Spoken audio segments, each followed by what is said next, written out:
As far as the capital markets go, see, Brexit has given us a drop in the 10-year. Before that event, we had rates being flat for the rest of the year and a modest increase in the 10-year for next year. Really small rates staying well under 4% through 2017 into 2018. So, and obviously with the drop in rates, if that is sustained, that will probably add a little bit.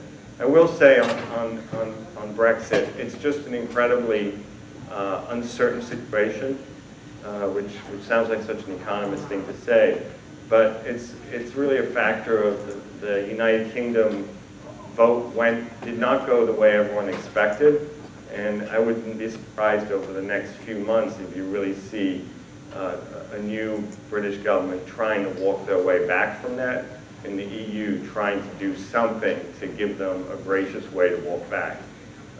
Particularly, and the reason I'm offering that opinion, and it is just an opinion, is that continental Europe exports more to the United Kingdom than the United Kingdom exports to continental Europe. And so I think that's why this week you've seen Angela Merkel be a little bit more conciliatory compared to some of the other European leaders. And at the same time, it sort of means there's probably some desire to come up with a deal, but you never know. Okay, so I just wanted to take a little bit of a longer view, even though I told you about our forecast, give you a little bit of a longer perspective given where we are in the economic cycle. And this chart looks at what's going on with productivity and wage going back to 1960. And the key thing we've had in this recovery is really a slow growth in wages, very low wage increase. It's really being driven by the productivity that we've had. So on the left, you can see a 10-year moving average of output per worker. And typically that goes up when you come out of a recession. You just haven't seen the pickup that you normally see. And when you think about wage gains, nominal, so dollar wage gains can only really come from two places. Workers become more productive, and you get inflation. And for the moment, we really have very little inflation, right? 1 to 2%. And as you can see from the right side, in terms of, see if I can get this to work, yeah. The 10-year labor productivity, this recovery has been really notable because we've had no productivity improvement. And economists have a lot of theories about that, why that's happening, whether it's because the baby boomers are leaving and younger generations coming in. Everybody in their own lifetime kind of has their own productivity curve, right? So you're losing older, really productive workers, bringing in younger workers who come up to speed, whether it's because of technology, whether it's because of fundamental changes in the economy, moving away from manufacturing. And we don't know exactly why, but it is the underlying driver of why wages have been so weak. So the other thing I mentioned in the beginning is what's going on with the corporate side. You've really seen a slowdown in investment. This year we have non-residential investment on the left and then the components on the right. And that's basically being driven by the drop-off in fracking, the drop-off in the energy sector, oil and gas, that has reduced investment on the corporate side. If you look at the components of industrial production, you can also see the impact of the real slowdown in the energy sector. And basically, the energy sector is back to where it was before in the recession. So on the left, we've got general industrial production. You can see that's now dropped below zero for a few months. So the economy is really weak, partly because of the drop-off in orders in energy and also because of the strong dollar. And on the right side, you can see mining is really the one that's pulled that down. In the U.S. government economic statistics, oil and gas and coal all fall under mining. So next I mentioned what's going on in the introduction with corporate profits. And here too we're starting to see a drop-off in corporate profits that's in the orange line. The strong dollar will also hurt that because many American corporations have large sales and operations in Europe and in the rest of the world. And obviously when the dollar goes up, the value of those profits isn't as high. But you can see on the right side how in blue, private investment generally goes with corporate profitability, and that kind of makes intuitive sense, right? And it also goes with business confidence. So if you're starting to get worried about what's going to be happening with sales, and you're the CEO, you can put off that 3 million, 5 million IT implementation or the upgrade to your factory that you're going to do, and just do that $500,000 patch to keep going. And that's what we're seeing happening in the corporate sector. People are putting off investment. The other thing we've seen is that to the extent that people have been taking on debt, they've been using that debt to buy back their shares, which is also a sign that they don't really see within their company a better use of that capital, right? They have a choice. They can take on debt, use it to expand the business or to buy back shares, and we're seeing a lot more share buybacks. So the next thing about consumer confidence, on the left we've got the well-known conference board index of consumer confidence, present situation and the expansion, what people expect in the darker orange color. Those are still holding up. They're not at highs, but there's some weakness here. And on the right side, you can see there's a correlation between consumer expenditures on durable goods and the consumer numbers, on the consumer confidence numbers. And the reason I bring this up is that if you look at the macroeconomic cycle, it's basically driven by corporate investment and consumer spending on durable goods. Just like I was mentioning, consumers do the same thing. They put off buying cars and houses. That's the thing they can move, more easily move, right? They still have to buy the staples that they need in life. So as I mentioned, the dollar and trade has been a source of slowness for the economy. You can see on the left how much the dollar has appreciated over the last 2 years. And on the right-hand side, you can see the impact it's had on exports, with the drop-off in exports here in green, and also a drop-off in imports. One of the reasons you see the drop-off in imports is that a very large percentage of our imports are also components. So there's a lot of trade with people's supply chain through Asia and Mexico. A lot of the trade is actually intermediate products, so those move together more than they used to. But you are seeing the impact of the stronger dollar on exports, which is one of the reasons that earlier industrial production chart is down. So just to put a little bit of context around Brexit and where does Europe fit for the United States. So this looks at trade in goods and services, both imports and exports. And you can see that the European Union is our largest trading partner, both for exports and imports on the top line. And the UK amounts to 5% and 4%. So it's not a large part of our trade, but it's not insignificant either, right? And if the UK goes into a recession because they pull back on investment, or their consumers get consumer confidence drops, it will affect us to some extent. You can also see where everyone else fits in the rankings and the importance of various countries. So as I mentioned in the beginning, our forecast, we've got the actuals from 2014 and 15, and then our forecast for this year. So we're forecasting for growth to be a little lower than it was in the previous years at 1.7%. And most of that growth coming from personal consumption, as you can see in the second line. As many of you know, we publish online our monthly forecast, and that includes originations and interest rates and other things. I like to say you can watch it every month and see how we were wrong, but. Okay, I just want to share a few slides a little bit, as I mentioned, about productivity and wages, and dig a little bit more into what's going on with the labor markets at a national and regional level, given the importance, obviously, of labor markets for housing. On the left hand, you've got the unemployment rate and the labor force participation rate, going back to the Second World War, coming out of the Second World War. But what I've done differently on this slide is I've given you the data for 25 to 64-year-olds, so that we're not having the impact of the baby boomers leaving the labor force affecting the numbers.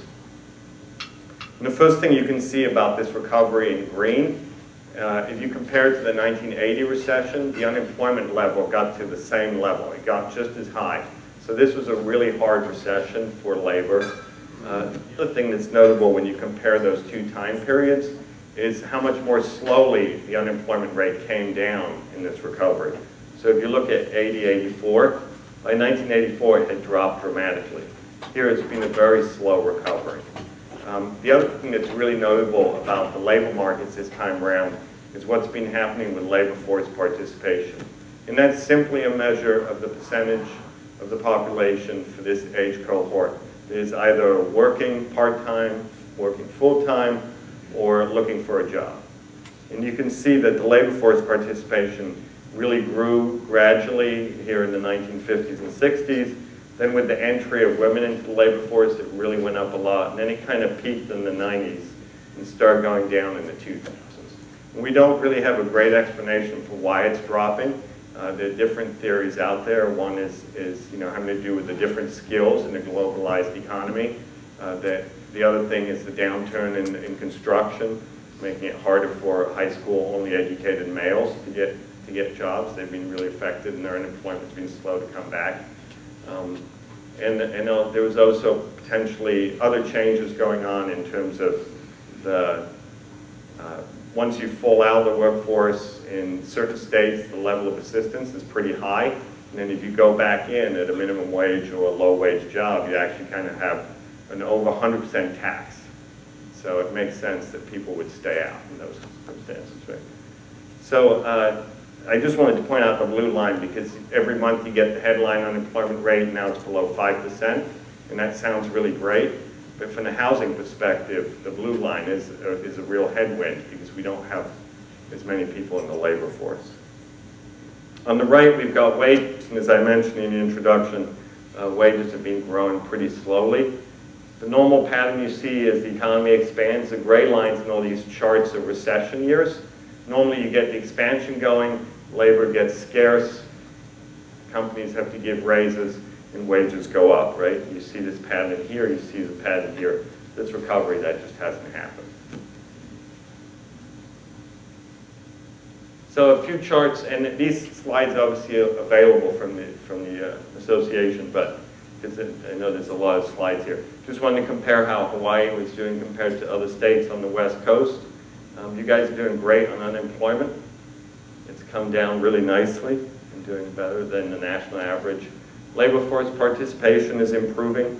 It's just around the national average. In terms of income, last time I think I was here at this event, it was in 2010, and it's nice to see there's been a really substantial pickup in income since then, and Hawaii continues to do well. On the one on the right is a little bit different because it looks at family income, so you have to have a child in the household as opposed to just household income. And here, if you compare since 2009, the gains are not quite as good as the chart on the left would indicate. So looking at nationally what's been happening with employment, we've seen some real changes from a geographic perspective. On the left, we've got year-over-year change in employment as it stood in December 2014, and on the right in 2015. And basically the colors go that the dark green is the best, that's the ones that are growing at over 2%. And as you get into the fall colors, over 3%. As you get into the fall colors, you basically have slower growth. And then below yellow, you've actually got employment dropping. And you can see that in 2014, you had decent growth throughout the country. But then with the downturn in the oil sector, you've now really gotten a big drop off down the middle of the country. These states are really being affected by the drop off in oil and natural gas, and also the drop off in coal mining. You can see that for West Virginia and over here, these two states here. So we're really starting to see substantial regional variation, which we had not yet seen up until last year. So inflation, as I mentioned, is basically been pretty well behaved. The Fed's target is around 2%. It's 2%, sorry, and that's what this line is. You can see that the rate of inflation is just there at 2%. One of the things that is probably giving the Fed some pause and making them a little bit less worried about the fact that the rate of inflation is now back at 2% is consumers' expectations about inflation. So the dynamic that really worries the Fed is the one we had in the 1970s, where inflation's going up and consumers expect it will continue to go up, and then they go in and demand, it's the era of the COLAs, right? And you go in and demand extra wage increases, and companies raise their prices in anticipation of more inflation. The chart on the right shows two measures of people's expectations for the inflation rate using financial instruments and also surveys, and you can see that those still remain anchored below 2%. So that probably will help the Fed be a little bit more cautious in terms of a Fed of 10 years ago, once it got to 2%, would have wanted to have short-term interest rates quite a bit higher than where they are today. The other thing too is, from our interactions with them, we know that they're watching the housing market from the point of view of prices and rents, where one of the reasons the inflation rate, the core rate, has gone back up to 2% has to do with the continued gains in rents and house prices, which then make up 40% of the CPI once you take out food and energy. And so that's, as you see around the country, we're starting to see some softening in rents in some markets. They're still going up, but they're not going up quite as much. And we're also hearing about some softening in the rate of growth of house prices, particularly at the high end in some markets. But it's not yet coming through in the data. So in terms of what's going on in the capital markets, I just want to share with you, again, a slightly longer term view about what's going on with the corporate sector. On the left, you've got two things. In blue is loan delinquencies of C&I loans for FDIC insured banks. And then in orange, we've got corporate debt as a percentage of GDP. And you can kind of see how we do have this credit cycle. Again, with these bars are recessions. You can see that coming out of a recession, corporate debt as a percentage of GDP tends to drop off. Some of it's written off, some of it companies sort of get anxious, just come out of recession, they try to clean up the balance sheets. And then as the expansion continues, you can see corporations taking on debt. And the same thing happen now. And it's back to sort of the expansion highs that we've seen in previous periods. The other thing too is this increase in delinquencies. The only reason I pointed out is it's a little bit of a risk factor. When you think about prior recessions, one way that a recession can happen is you get a downturn in one sector, like we're having in energy, and that starts to affect bank portfolios, and you see more losses, and you see more reserving, and then that leads to increased caution across categories of loans, right? And then you get a little bit of a tightening up across the board. And then if you get a loss of consumer confidence or something else happening, that can sort of come together and push the economy down. Now on the right side, I've got spreads, and as I think you're all aware, we had the jump up in high yield spreads at the end of last year and the beginning of the year. That's come back a little bit. The spreads have been narrowed. It started out in the junk bond market for energy loans, spread to the rest of the market, but that seems to have narrowed a little bit. So let me switch now to the housing market. So as I mentioned in the introduction, in terms of the national level, we've had a terrific year last year. We had the strongest existing home sales, which you can see in blue, have come back nicely from the taper tantrum in 2013. And new home sales, single family, are continuing to grow. This is really the one part of the housing market that has not yet recovered to where it should be and has not yet recovered from the crisis, right? So when people ask us, are we back to normal in the housing market? We say in a lot of parts, yes, but clearly new home sales is not where it needs to be. If you think about household formation, typically in the last 30 years, it's averaged 1.2 million households. And we also lose about 200,000 units just to obsolescence, fire, etc. So you really need between single family and multifamily and manufactured housing to have about 1.4 million, 1.5 million in new home construction. And we're not there. Excuse me, the single family part is the laggard. So in terms of house prices, since I'm an economist, I got to give you quantity and price on the same slide. On the right side, you've got house prices here using the Core Logic Index. And then what I've shown you is what the average existing supply is on the market, inverted the scale on the right side. And that's the green line, month's supply. And you can see how tight the market is nationally, and I'll show you some regional data too.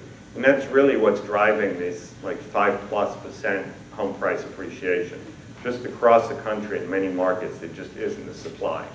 One, because you're not getting the construction, But two, there's still a lot of people who don't have enough equity in their house to become a move-up buyer, right? There's still a lot of parts of the country where home prices are below where they were at the peak. Well, maybe they've come back, well, they're 5 or 10% above. But when you think about making it worthwhile to be a move-up buyer, you got to have substantial equity, and not having as many repeat sales really hurts the first-time home buyer too, right? So you're not having that inventory come on. So this is the dimension. This is not an eye test, but in yellow we've got Honolulu, and shows the inventory to sales by MSA in terms of months supply. We've put these red lines to be sort of where you think normal might be, 5 and 8 months. And if you, on the right side, it's basically most of the California metros. But Denver is down here too, very tight supply all along the West Coast. And then Honolulu is here in the middle. And then the places with a lot more supply relative to the national is basically the Northeast. A lot of those are judicial states. And if you look at places like New York, Connecticut, New Jersey, just really long timelines for foreclosure. So even though most of the country is sort of past the foreclosure crisis, in the Northeast, that's still an issue. So speaking of house prices at the regional level, what I've given you here is the peak to trough in blue, and then the recovery since then, peak to now. And you can see for the US, we're nearly back to where we were at the peak. Hawaii, at least using FHFA's data, so that uses conforming loans, is a little bit above the peak. And you can see California is not yet back, and then other states in the West. And here you have the change in prices.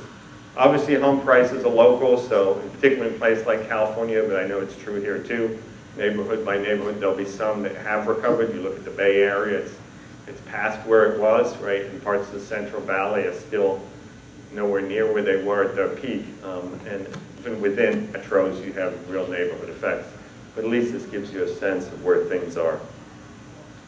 I just wanted to highlight some of the differences within metros, and we're seeing a pretty consistent pattern. So this takes Case-Shiller data, and for each metro, takes the lower third, the middle third, and the higher third of homes in terms of price.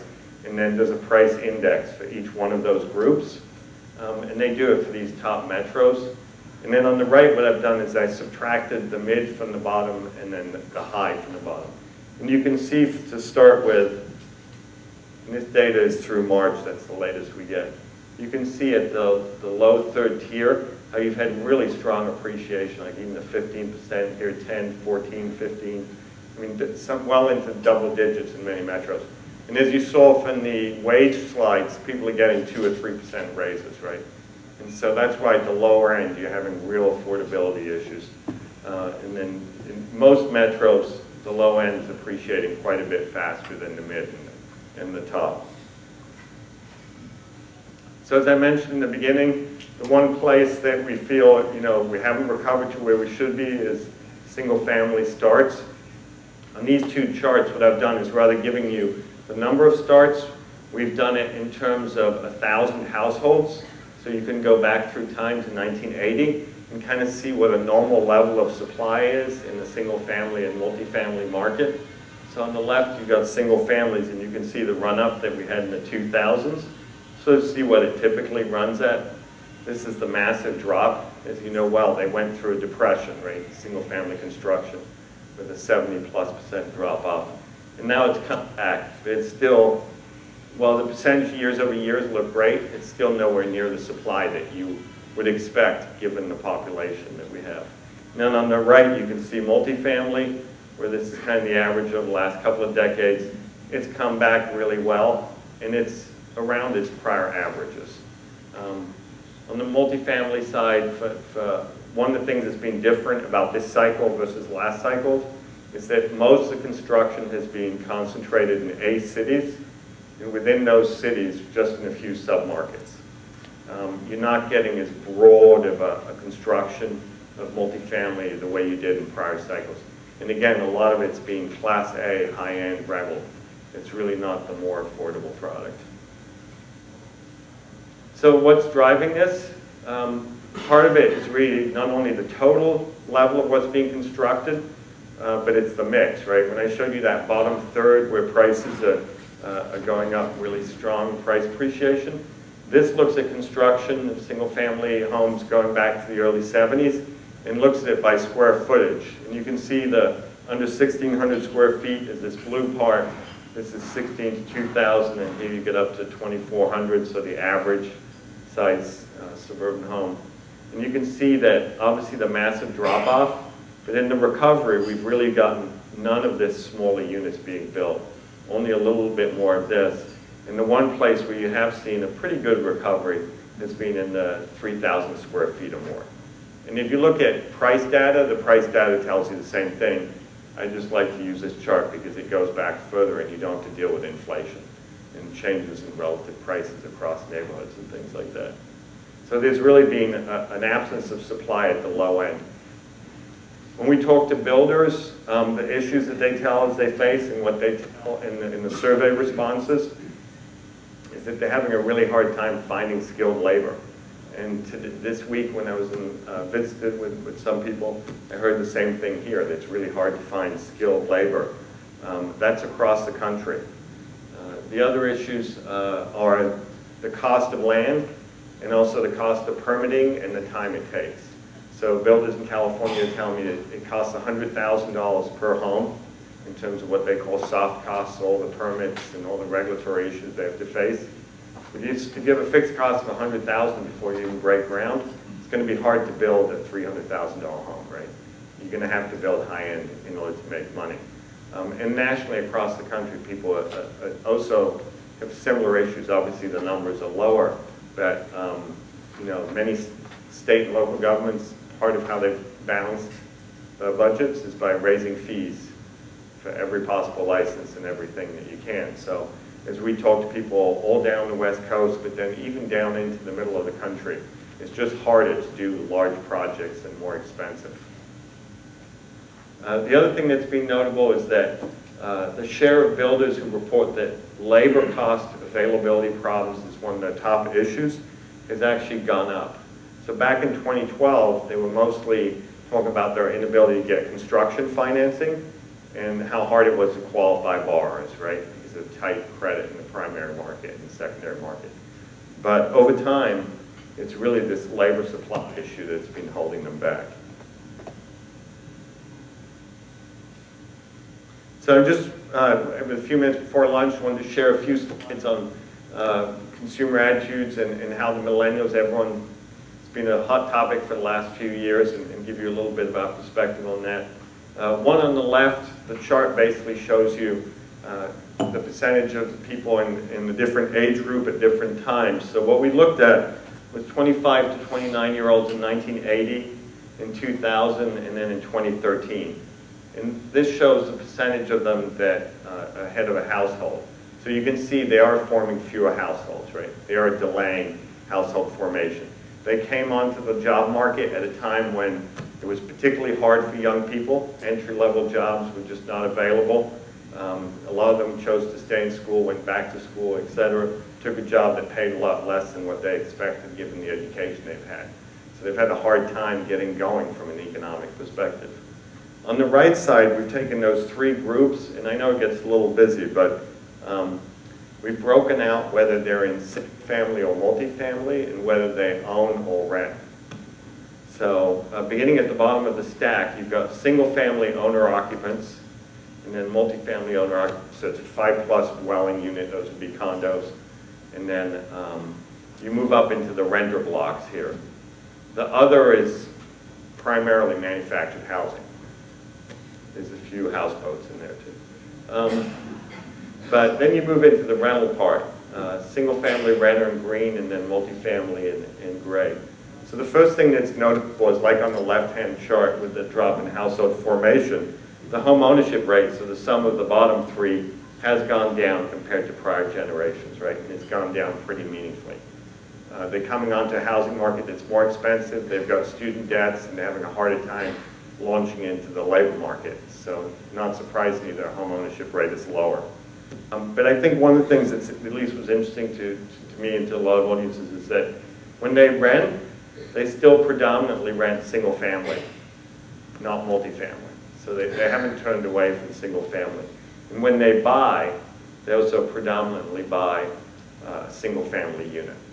So I know there's a lot of stories out there about millennials giving up the suburbs, going for walkability when we're close to their job. That is happening, but I don't think they've given up when they can buy. I think what those stories reflect is people who can't afford to buy yet, and so they're making a virtue of necessity, right? And if you're going to rent, they maybe rent close to their job, and then they don't have to have a car. But when they do go to buy, they're buying predominantly single-family homes still. And when they rent, it's also single-family homes. It's the largest block, and it has been historically. So as I mentioned earlier, you're seeing the move-up buyer, the absence of the move-up buyer is one of the issues holding things back and leading to the low supply. This looks at from a slightly different perspective, which is the average age of repeat buyers and first-time home buyers, comparing 2003 to 2014, and this is NAR survey data. You can see that repeat home buyers are now older than they used to be. So it's sort of stretching out that next purchase. But of the first-time home buyers that are there, they're really not that different age distribution, 32 to 31 versus 46 to 53. And when we look in our book, and we look at areas where home prices have not returned, they're still meaningfully below the peak, that's where we see older loans, and people are not, moving to that being a next home. So have young people given up on home ownership? The survey information we have, and it's been confirmed by other surveys, is that they still very much aspire to own a home. So despite having seen the financial crisis, what it did to perhaps their parents or their friends' parents, if we ask them, are you likely to always, or are you likely to buy at some point, we break it out by age group, you can see 18 to 24% through to 34, 90% of them still aspire to own, right? And obviously, that's a key for the market, but it's only an aspiration. So whether they actually manage to meet that aspiration goes with the issues I brought up before about employment, savings, and credit score. And when we do ask them in surveys about what do they see as the impediments to buying, they bring up sufficient income, enough savings for a down payment, and then credit score. So they're fully aware of the economic barriers that they need to overcome to own. The other thing we see in our survey data, which I'm sure we see every day, is that consumers really do not have great knowledge or understanding of what it takes to qualify for a mortgage. When we asked people in December, did a survey, asked people, what do you think is the required down payment? The mean answer we got was like 15%. But, FHA has been out since, they've been a lot lower than that since at least World War II, right? And we've had 95, 97 products for many years. So consumers just aren't that knowledgeable about the options out there. And it's the same when we ask about how much debt can you carry. And I understand it's an arcane subject for consumers, but still, given the aspirations they have, there's surprisingly large gaps in their knowledge. So I just want to wrap up with where our forecast is. Like I said, we do it monthly and it's on the web. This is what we were showing in terms of, to get to the mortgage part at the bottom. 2015, this was the market in terms of purchase originations. We see a pickup this year and a more moderate pickup next year. The more moderate pickup next year is just because of these affordability issues, right? With another year of 5% price increases probably this year, and the labor market's kind of topping out. That's kind of trimming out the purchase market. This was the refi forecast we had in our June forecast before the latest drop in rates, 659 for this year, and this is where our forecast was. And it'll probably drop a little bit. And it's the graphical version of it. So I want to see if anybody had any questions. We're mindful of the lunch hour coming up, so. I don't mean you should be, I try to be. Please. How into the purchasing,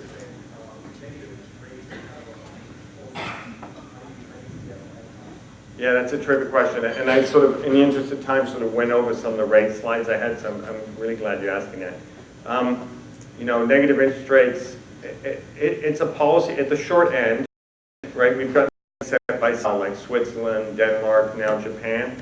And then at the long end, at the 10-year, we now have negative interest rates in Germany, Japan, and a few of the other countries in Europe. So the short end, I think that the reason those countries have typically done that was because their currencies were appreciating, right? So Switzerland and Denmark export a lot into the euro area, but they're not euro countries. So they were trying to hold on their currency. Japan was also trying to manage its currency and stimulate growth. I think for the US, and Janet Yellen has basically said this, for the US it would be a much more difficult tool to use because most of the other countries around the world have very bank-centric models. So their lending and saving functions are intermediated through large banks. In the US, we really have a capital markets model. So we're the only country with a large money market industry, commercial paper industry, and funding through the bond market and short-term rates. If you think about if the Fed were to go negative, it's just really hard for the money markets to survive, right? Because how do you not break the buck? How do you handle negative interest rates with your money market fund? In Europe, the banks can do things to offset short-term negative interest rates with other parts of their business in a way you can't do. So I think it would be last resort for US policymakers. The fact that rates are negative in a lot of countries at the 10-year is just a sign, as much as I've been up here somewhat downbeat with my 1.7% growth and is the economy going to maybe slide away, compared to the rest of the world, we're doing pretty well, right? If you look at, and the reason many of these countries have negative interest rates is their economic outlook is so weak and the investment outlook is so weak that people are willing to park their money in government bonds for a small negative rate. So they're paying a tax for the government to conserve their asset, right?